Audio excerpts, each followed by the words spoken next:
Alright, people. So, I'm back.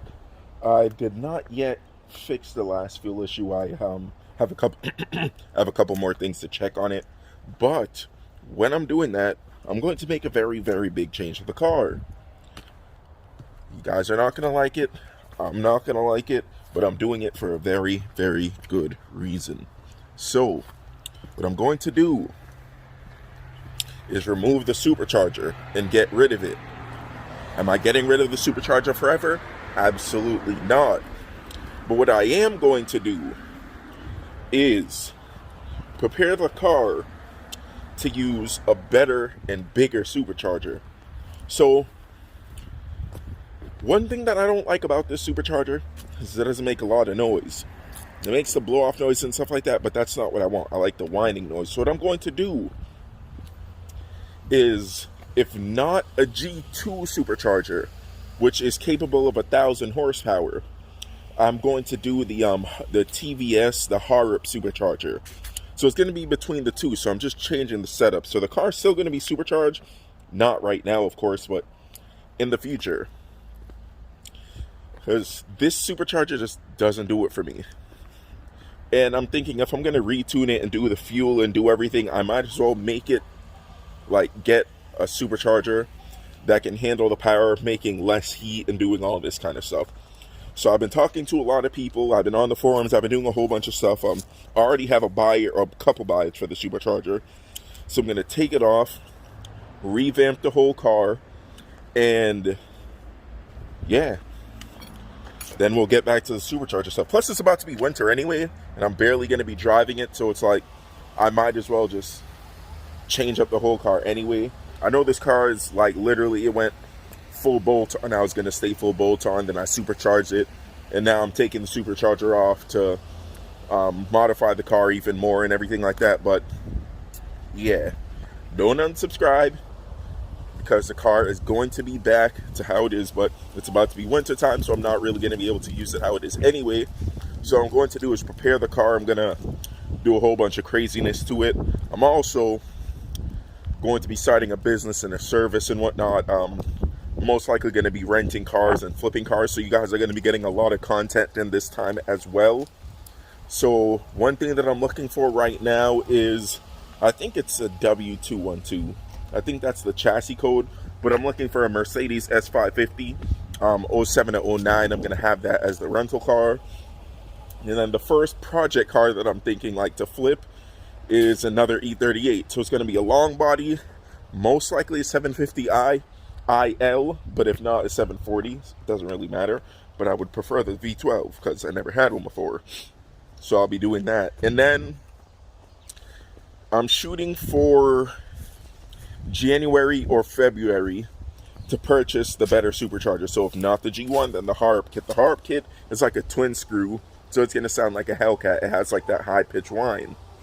And then the G2 is just a bigger ported supercharger like the ESS G1, but it creates less heat and it requires less PSI to make the same power.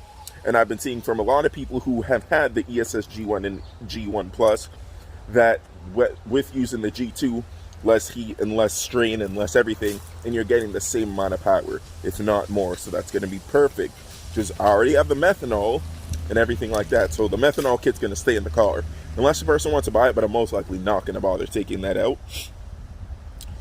Unless I take it out and I just leave the plumbing and the wiring, because, yeah. But, anyhow, that's what's going to happen. I'm sorry for the people who wanted to see more content, but I can't really get it. I can't get the car to a dyno anyway and do a whole bunch of stuff. So I'm just going to do it the right way and make the car exactly what I want and not rush. That was my problem before. I kind of rushed into this build because of the E36 and it didn't work how I wanted it to work. So yeah, this was just like a quick little update. But yeah, hopefully you guys aren't too mad. I know I'm going to be mad for the beginning, but it's going to work out in the end because I have a lot to come. So, what you guys are going to be seeing with the car is it getting fixed, the supercharger getting taken off. I'm most likely going to be switching the wheel setup. I'm going to be switching up the interior. I'm going to be doing a whole bunch of stuff. So, I am in the market for some wheels, and I'm looking for some right now, so I'm just hoping something that I like pops up. Most likely going to be a 3-piece, even though it's winter time. That's kind of stupid, but regardless, I don't care.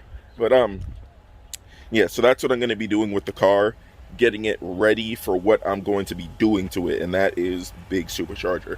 So thanks for watching. Like, comment, subscribe, and there's the 328.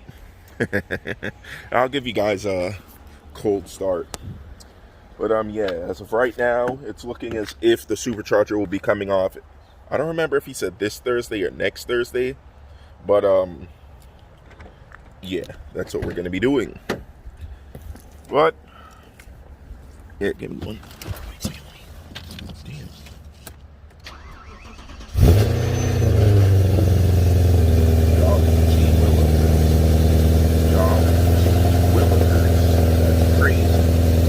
That's crazy. Let's get you guys some sound.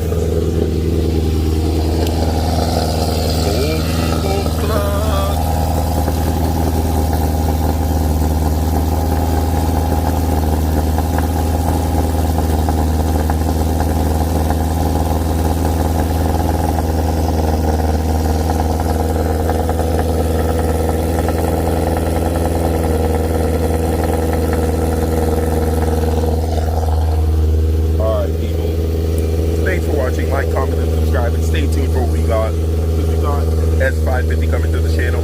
We got an E38 coming to the channel. We got a whole bunch of stuff coming to the channel. So catch you in the next video.